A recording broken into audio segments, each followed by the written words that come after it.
Seb Korda has announced himself onto the big stage, beating Daniel Medvedev in straight sets in an incredible victory at the Australian Open 2023 tournament.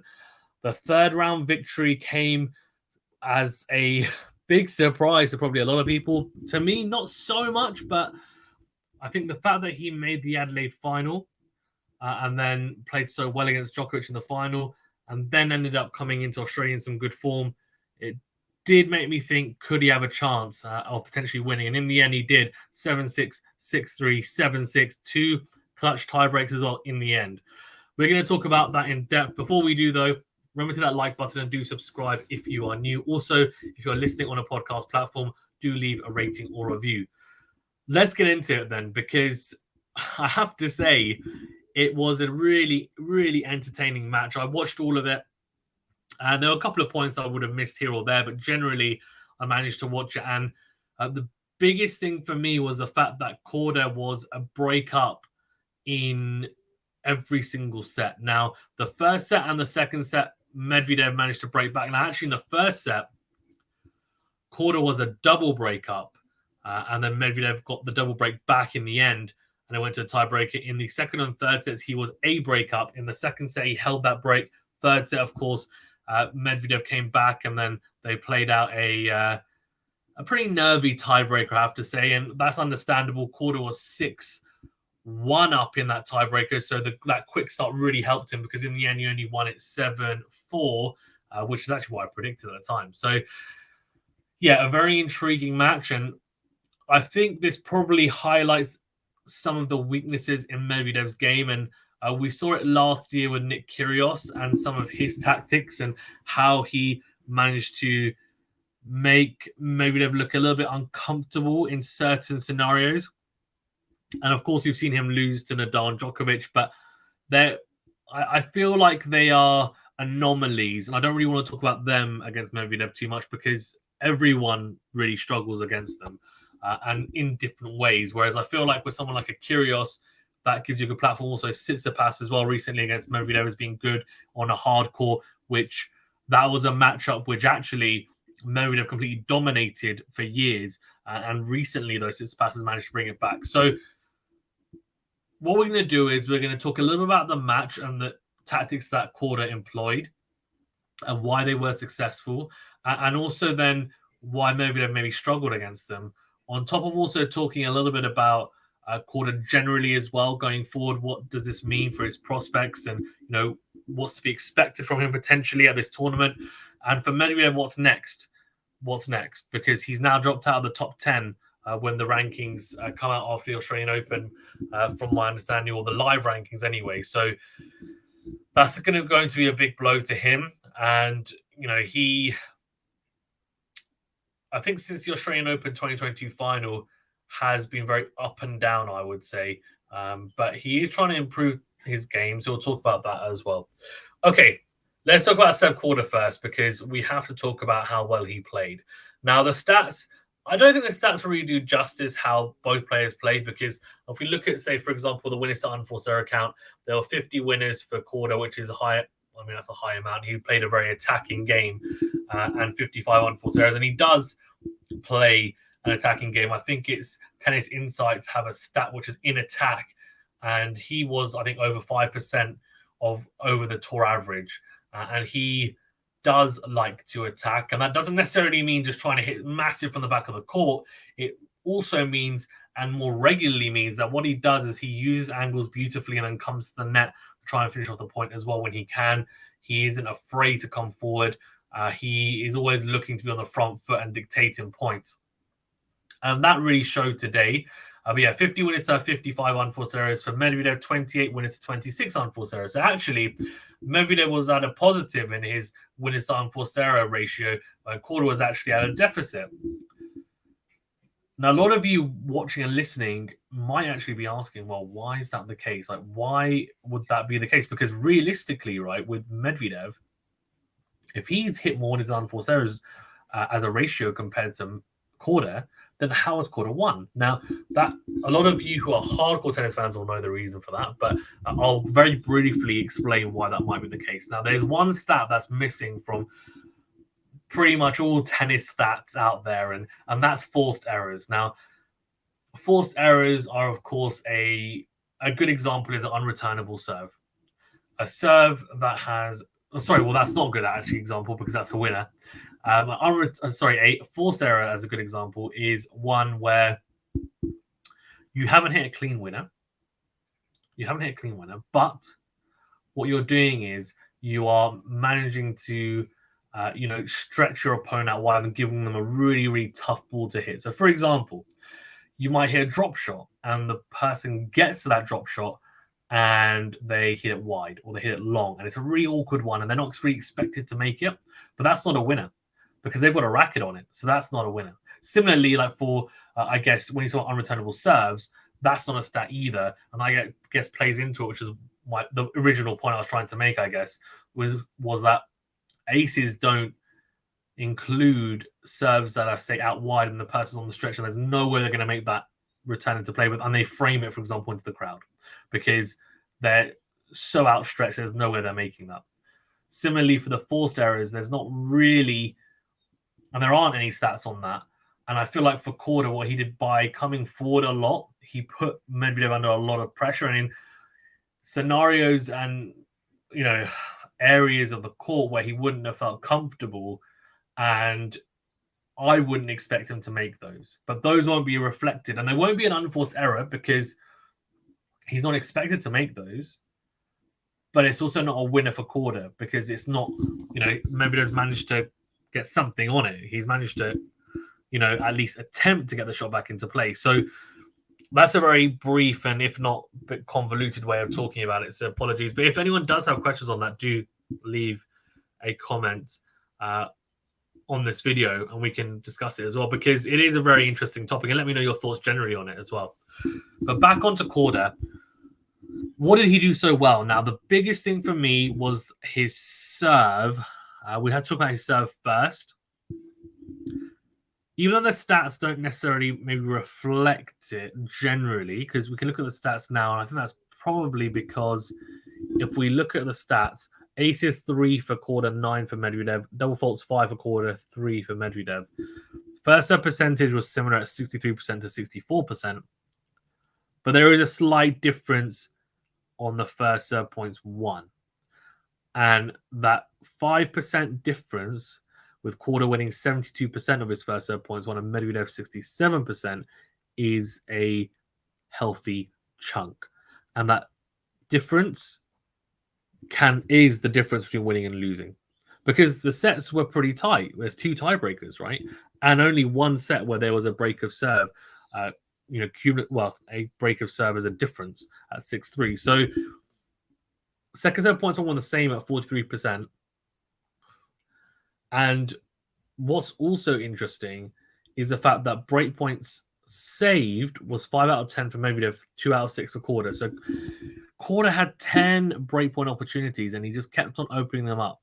And we'll talk about his returning in a second. But first of all, I want to focus on his serve. So those are the stats. And the stats don't really paint a great picture as to what really happened. Because what Korda did with his serve was very intelligent.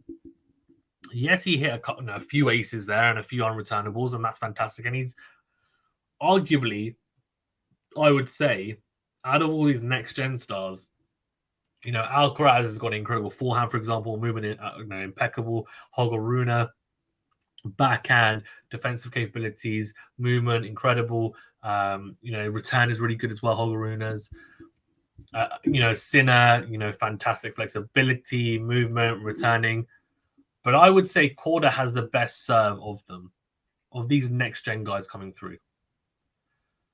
His serve, not only does it have a bit of pop to it, but his ability to be able to manipulate the ball into the positions that he needs it to go, and his ability to hit spots is better, I think, than all of those guys.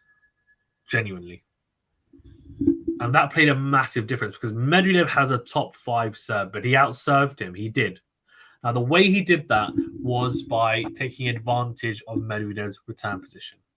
Now, this is something that's been talked about for a long time.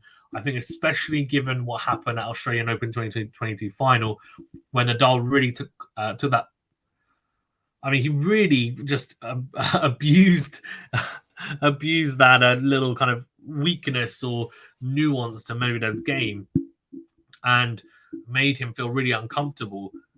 But the best example, I think, is Nick Kyrgios last year. Nick Kyrgios beat Medvedev after losing to him at the Australian Open 2022. He must have had a look and thought, how am I supposed to beat him? And he started taking it seriously training, and he played him twice more, if I'm not mistaken, and beat him. Now, why did he beat him? Because, well, there's a couple of reasons. The first one is he utilized the wide serve. Simple. He utilized the wide serve, found shorter angles rather than just saying, you know, I'm going to absolutely crunch a flat serve out wide, try and hit an ace, try and really get kind of rush the returner. I'm going to hit a shorter slice serve out wide or a kick serve out wide, depending on whether on the juice or ad side, and drag Medvedev out wide because his return position is so far back that it gives you space to be able to utilize more angle on your serve. As a server, you have more to work with. You have more angles to work with. You have to actually make the returner feel uncomfortable. Now, the advantage of having that deep return position is that you're giving yourself more time to return, right? You're giving yourself a better chance of actually being able to get a racket on it, generally. But what it also means that you have to make a lot more ground and you have to cover a lot more ground to defend as a returner and actually be able to get to that return in the first place. Now, someone like Nadal does it a lot, and of course, we know how athletically, inclined he is, and one of the best athletes you've ever seen on tour.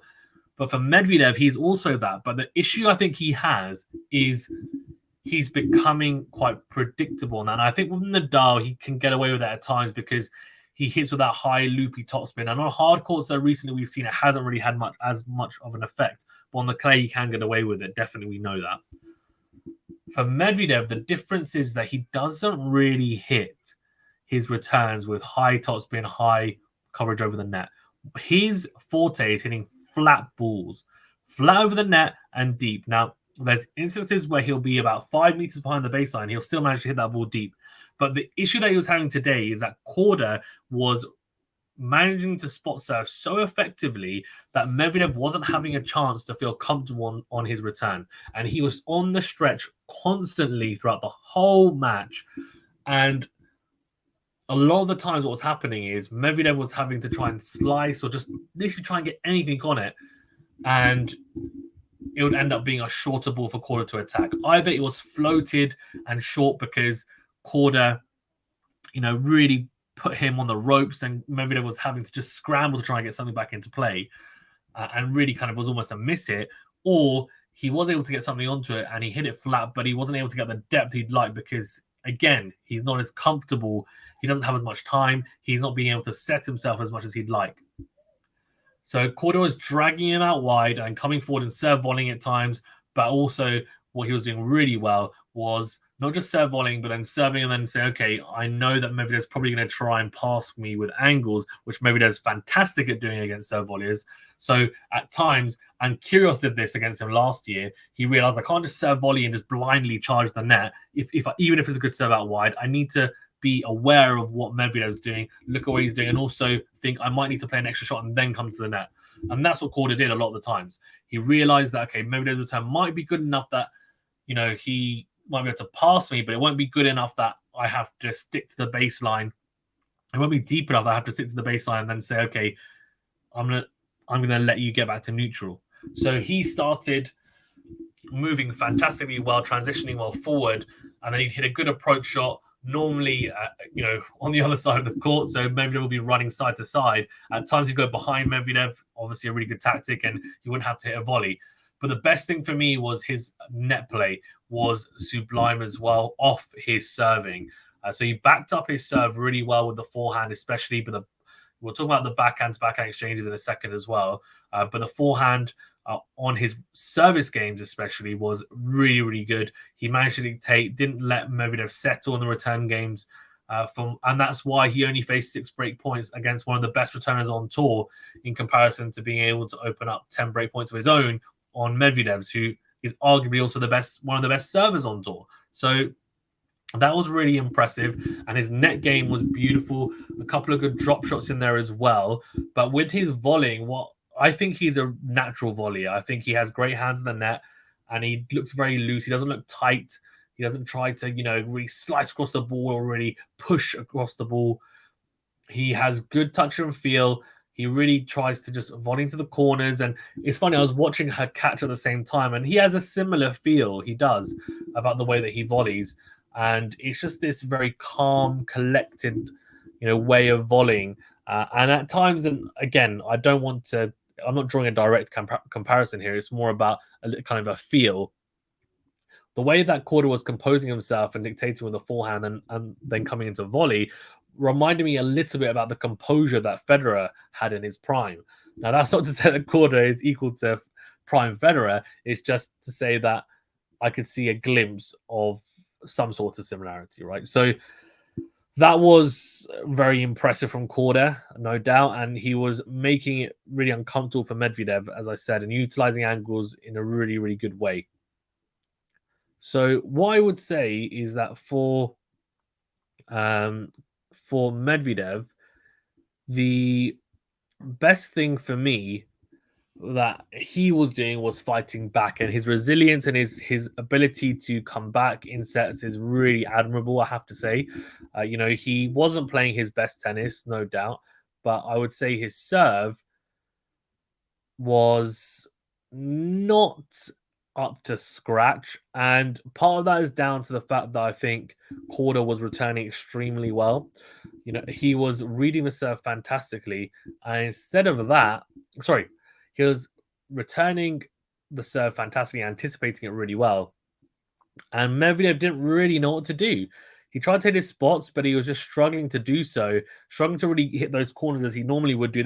There were a few really quick games where he wrapped it up in a minute, but generally Korda was having inroads on the Medvedev serve regularly. Like, he was being able to get to love 15, love 30, 15, 30, 15, 40 on a regular basis. And I think Medvedev had issues with the fact that even if his first serve was in, because Korda was anticipating it well, and the return, he just looked like he was not uncomfortable returning Medvedev's serve. It looked like he was almost returning a second serve at times. He was able to have a lot of time to return, and then he was able to put it wherever he wanted, go cross court down the line with good depth. And he's not hitting a lot of winners off the first serve return, but what he's doing is being able to go on the front foot or to neutral straight away. And there weren't a lot of points where he would look like he was on the back foot for large periods of return games. He didn't.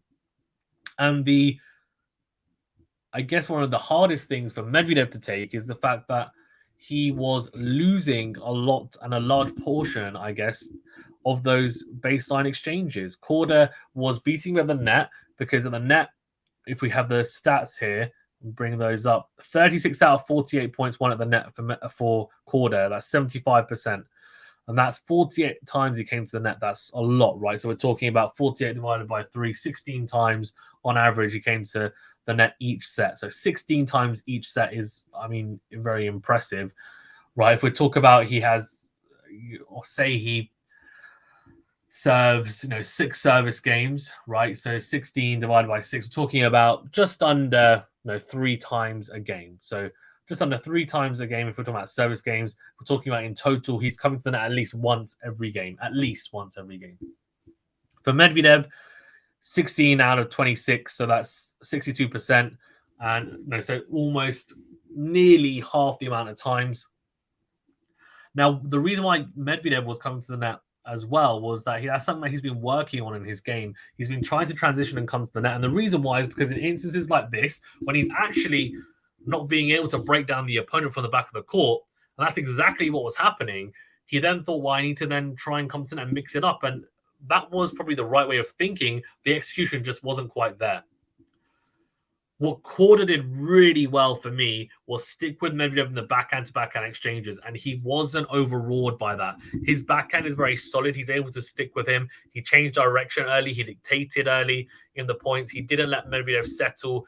A lot of people, what they do is they think that they can just go down the middle of the court with Medvedev and eventually he'll make a mistake. That's not the way to play against him. Yes, he might make a mistake, but only if you're stretching him, only if he's, getting into uncomfortable positions and you're actually mixing up the pace as well. A lot of people just go, I want to go deep down the middle with topspin and try and stick with him because, I don't want to get hurt. I don't want to give him an angle. And I also don't want to make a mistake. What Korda was doing was saying, no, I'm going to go toe to toe with you in the forehand to forehand and backhand to backhand exchanges. Then I'm going to be the one that's going to dictate the rallies and I'm going to go line first. And if you go line first, that's fine because defensively on the forehand side, I know that my forehand slice, my squash shot forehand will get me out of trouble. And it did it in a lot of occasions. He found really good angles on that defensive forehand slice, which was really incredible to see. It got him back to neutral straight away. And what was really impressive was his utilization of the backhand slice, which everyone knows you should use against Medvedev anyway, because, it is something that he doesn't struggle with as much anymore, but it's still something that I feel he doesn't attack as much as he should. If you think about Nadal, if you slice to Nadal, what does he do? He says, thank you very much. Into out forehand. I'm going to crunch that. Good luck trying to then get back onto the front foot in this rally. For Medvedev, I think he does sometimes try to go into out on the forehand or into in. He struggled today. And I think the reason why is because Korda, not only was he slicing cross court, he was mixing it up and going down the line. Floating down with good depth, and Medvedev was having to second guess himself. A lot of people don't necessarily slice down the line much at all because it's quite a skill to do that, to be honest with you. Not many players can do it effectively. Cross court is a lot more simple, and of course you're going into your opponent's backhand if they're a righty, but down the line not many people do it because it's just a harder skill generally, and you're going into your opponent's forehand. So you'd think, well, why would I do that? Well, the reason why he was doing it was, again, to mix up the pace, to avoid Medvedev getting into some sort of rhythm in the baseline exchanges. And it worked. And that, to me, was a sign of maturity from a young player and a sign of someone who is actually ready to take on these bigger players. And he showed that in Adelaide, right, when he beat some really good players, and also they made the final against Djokovic, had a match point as well. Played some really really close sets with him, and eventually came out on the losing end. But this time he held his nerve. He held his nerve and got it done. He was very cool as well. I have to say, it was good to see him not really get frustrated in some of the bigger moments. There's a slight shake of the head at times, fine, but that was really it. And he just got on with it. And I feel like he's quite a cool and calm personality, and he has that about him. I think he needs to keep that about him. So the maturity was there. The game plan was executed very well. He made sure that he punished Medvedev for his deep return position. He made it work for him. And then with Medvedev's serve, he started reading it well. He realized Medvedev wasn't serving as well. So what did he do? He said, I'm not going to just sit back. I'm going to try and be clinical. And on the second serve return, he was really good, especially in the big points when Medvedev would miss his first serve and it was a break point or it was a set point. What he would do is he'd say, I'm going to try and be proactive in this. And he might not go down the line or cross court and hit a clean winner, but he'd go at the feet of Medvedev, make it really difficult for him. And with high speed, with high pace even on that forehand side, especially, right at the feet of Medvedev, okay, what are you going to do? And Medvedev had to dig it out, and he might go long, and he might struggle, he might go into the net. So this whole match was an example of a player being able to really take Medvedev out of his comfort zone. He started trying to gamble and come forward to the net. He's not natural at the net at all. Korda then lobbed him a few times. He passed him a few times. And Medvedev thought, I have to go back. And then he said, okay, well, I'm going to beat you from the back of the court.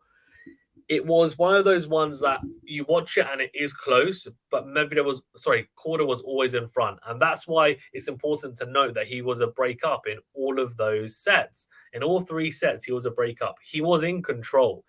He may have given away the break at times. There were some nerves, of course, as you might imagine, but that will come with age and experience. For Medvedev, though, what does he do next? Now, we'll talk about that in a second. What I want to talk about is Korda, because Korda now will face Hubert Hurkacz in the next round. That's going to be a really different proposition to Medvedev. He won't be sticking to the baseline. And, he's a different type of returner as well. He's a different type of server. He will come forward. He'll try and rush the net. It'll be an entertaining one, but there won't be as longer rallies. And Korda will need to employ a different game plan. But he has a decent chance against Hurkacz because Hurkacz's record in slams is not great. He does feel the nerves, I feel. Although this tournament, he's played some really tough and tight matches and come out on top. So we'll see how that goes. But in terms of his prospects, he's got Hurkacz, and then I think it's who else is in their half? I think it's Tsitsipas and Khachanov as well, and a few others. So he's got a decent chance of making the semi-finals, to be honest with you, if he plays at this level. In terms of what's next for Medvedev, it's difficult. He's now on the top 10, but I think he's going to have to look at his return position. Now, that doesn't necessarily mean that he needs to adjust how deep he is, but either he needs to come up with different ways to then combat being so far back. So whether that's hitting a few lob returns to give himself time to get back to the middle and give himself time to actually be comfortable in his position. And then occasionally, what will happen is he may not execute it correctly, and then the server might, for the 1+ shot with a forehand, hit a winner, and he has to just say, well, that's the way it is. Or what he does is he starts, so that's one option. He can add that to his repertoire, and kind of hit with a bit more topspin, a bit more coverage, give himself a bit more time to, adjust and be ready for that 1+ shot. Or what he can do is, as another option, is to start slicing more in return as well. Now, if he's going to slice more, then he needs to try and utilize angles. If he's going to return from that deep return position, it does mean that he also has more angles to work with as well. So if he has more angles to work with, he should then be utilizing those as well. I think he needs to make those count. I think sometimes he returns down the middle of the court. I think if you're going to return that deep, you need to try and make it count. And if you have time, then why not try and not necessarily go for broke. It's not going for broke. It's about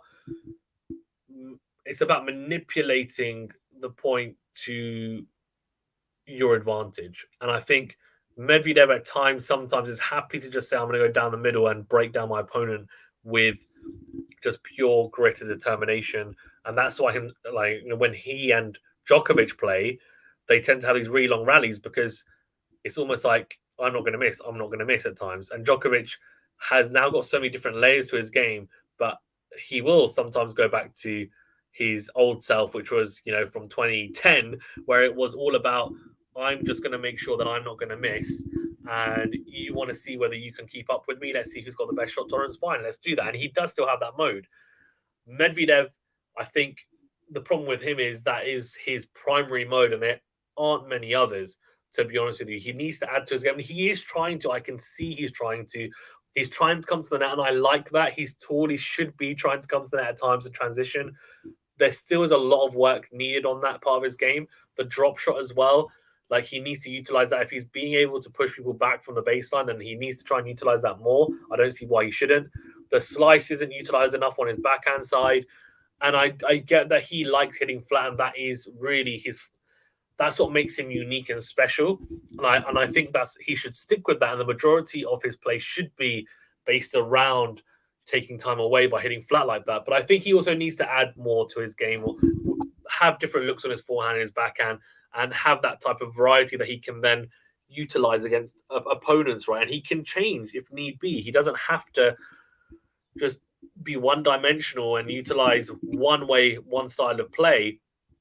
And then if it doesn't work, then it's like, okay, well, I've lost on the day, because he is good enough. I think he's intelligent enough.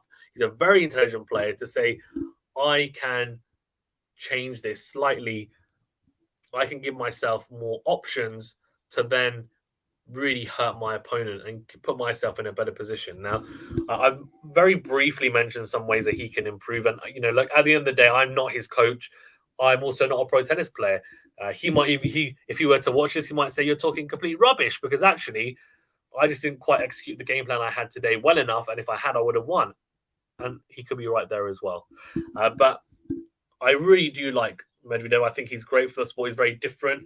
I don't think he should change and become, the same as everyone else. I just think he should add some options to what he has already, add some tools to his kit bag, and I think he is trying to do that because I think he's probably started to realize that people are going to serve volley against him. They're going to drag him out wide with a short slice serve, and he will feel uncomfortable, and he then has to go for broke with that, right? He either has to go down the line with a forehand, or he goes cross court and they're at the net waiting. So it's really a catch-22 there.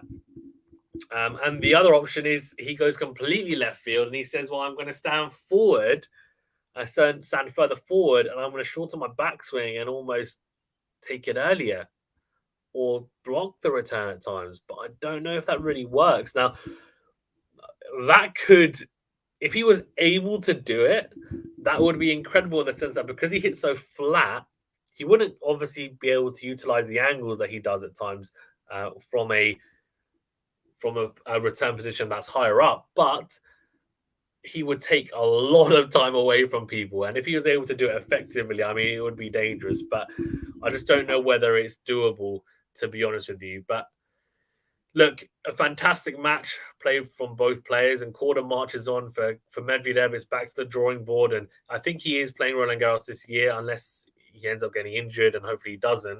It'll be interesting to see him on the clay, and of course he'll march on all the hard courts, and he'll still be a top 3 hard court player, to be honest with you, because that's just how good he is. But today it was a case of Korda utilizing tactics that other players have utilized in the last year or so and executing it well enough to get the win. And this was a big breakthrough. His dad actually won the Australian Open, I think it was about 25 years ago. He's just now made his big breakthrough. Let me know in the comment section how far you think he can go, and we'll see you on the next video. Thank you very much, guys. Stay safe for a while. We'll see you on the next video.